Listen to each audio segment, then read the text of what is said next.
మీరు రాయలసీమకి సంబంధించిన సమస్యలపైన చాలా పెద్ద ఎత్తున పోరాడుతూ ఉంటారు. రాయలసీమకి నీటి సమస్య అనేది అది ఎప్పటికీ నెరవేరిన కలరా మారినటువంటి పరిస్థితులు కూడా ఉన్నాయి.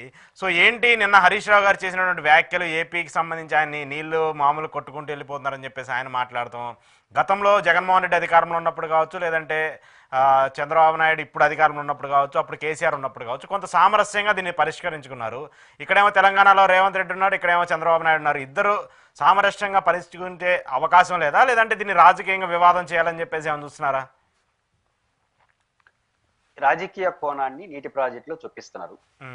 ఇక్కడ నిజానికి మీరు ప్రస్తావించినట్టు చంద్రబాబు నాయుడు గారికి రేవంత్ రెడ్డి గారికి గుడ్ రిలేషన్ ఉంది.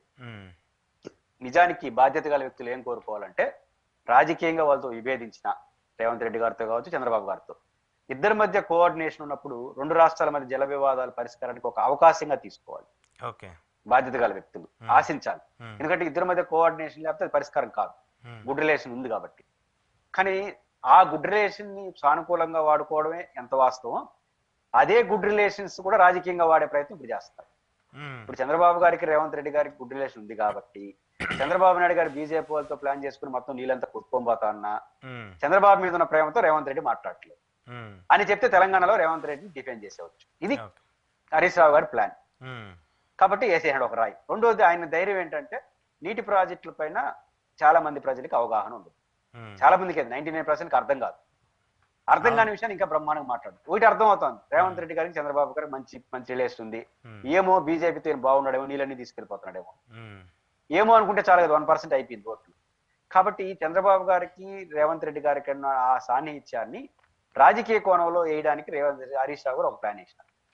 ఆ ప్లాన్ ప్రయోగిస్తున్నాడు. ఎంతవరకు వర్క్ అవుతుందో చూడాలి. కానీ రియాలిటీ ఏంటంటే అశోక్ గారు, బేసిక్ గా ఆంధ్రప్రదేశ్ ప్రభుత్వం కొట్టుకోబోతా ఉంది నీళ్లు.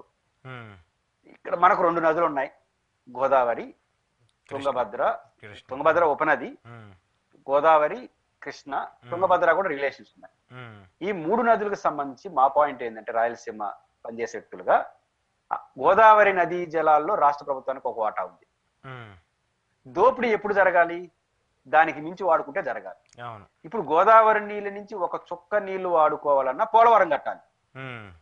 అసలు పోలవరమే కట్టకుండా దోపిడీ ఏం చేసేది? పోలవరం కట్టేస్తే మా నీళ్లు మనం తీసుకుంటే ఆ తర్వాత అదనపు నీళ్లు తీసుకుంటాం.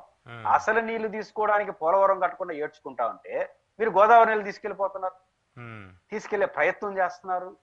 ఎట్లా మాట్లాడతారు? అసలు నీళ్ళు వాడుకునేదానికి డ్యామ్ లేదు, పోలవరం లేదు, ఇంకా అదనపు నీళ్ళు ఏం తీసుకునేది? ఇది ఫస్ట్ పాయింట్. కృష్ణా నది రాయలసీమ కృష్ణా డెల్టా పోతుంది, సముద్రానికి వెళ్ళిపోతున్న నీళ్లు. ఉదాహరణకు రాయలసీమలో అన్ని రకాల తుంగభద్ర, కృష్ణాలు కలిపి 132 TMCల రైట్ వాటర్ నికర జలాలు. కానీ రాయలసీమలో ఉన్న రిజర్వాయర్ల కెపాసిటీ ఎంతో తెలుసా? 60 TMC. అంటే మా హక్కు 132 TMCలు, కెపాసిటీ 60 TMC. ఇప్పుడు దోపిడీ చేసుకోవాలంటే యాడ్ తీసుకోబోలా నీళ్ళని. 132 TMC పెట్టుకునే డ్యాములు లేవు, సగం డ్యాము లేదు, సగం నీళ్లు పెట్టుకునే డ్యాములు లేని రాయలసీమలో అదనపు దోపిడీ ఎట్ట చేయాలి? అంటే మినిమం లాజిక్. కాబట్టి రాయలసీమకు ఆంధ్రప్రదేశ్ కు హక్కుగా ఉన్న నీళ్లు వాడుకోవడానికి గనిన ఏర్పాట్లు, తగిన డ్యాములే లేని రాష్ట్రంలో అదనపు నీళ్లు తీసుకోవడం అనేది హాస్యాస్పదము. కాబట్టి ఈ విషయాన్ని హరీష్ రావు గారు మాట్లాడడం ప్యూర్లీ పొలిటికల్ యాంగిల్ లో మాట్లాడుతున్నారు. అది కరెక్ట్ కాదు. అది రాష్ట్రాలకు నష్టం వస్తుంది. రాజకీయంగా లాభం రావచ్చు మీకు, కానీ రాజకీయంగా లాభం రావచ్చు, కానీ రాష్ట్రాలు నష్టపోతాయి. బాధ్యత గల రాజకీయ పార్టీలు చేయాల్సిన పని ఏంటంటే, ఈ రోజు బచావత్ అవార్డు అమల్లో ఉంది. బ్రిజేష్ కుమార్ ట్రిబ్యునల్ త్వరలో అమల్లోకి వచ్చే అవకాశం ఉంది.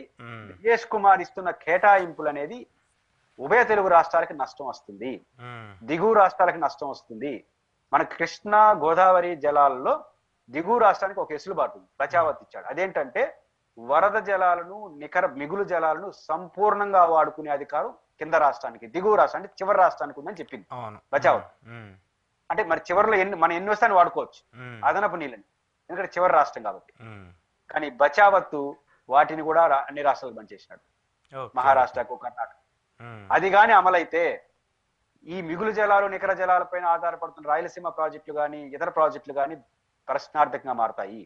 కాబట్టి బచావత్ ఇచ్చిన హక్కును సంరక్షించుకోవడం ఉభయ తెలుగు రాష్ట్రాల ముందున్న బాధ్యత, కొట్లాడడం కాదు.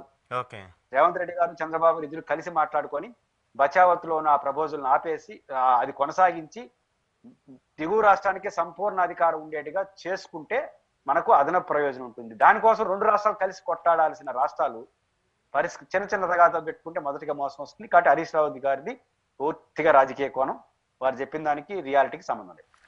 చూద్దాం సార్ దీనికి సంబంధించి ప్రభుత్వం ఎలా రియాక్ట్ అవుతుందో. Thank you sir, thank you very much. ఇది పురుషోత్తమ రెడ్డి గారితో ఈరోజు స్పెషల్ ఇంటర్వ్యూ. చూస్తూనే ఉండండి.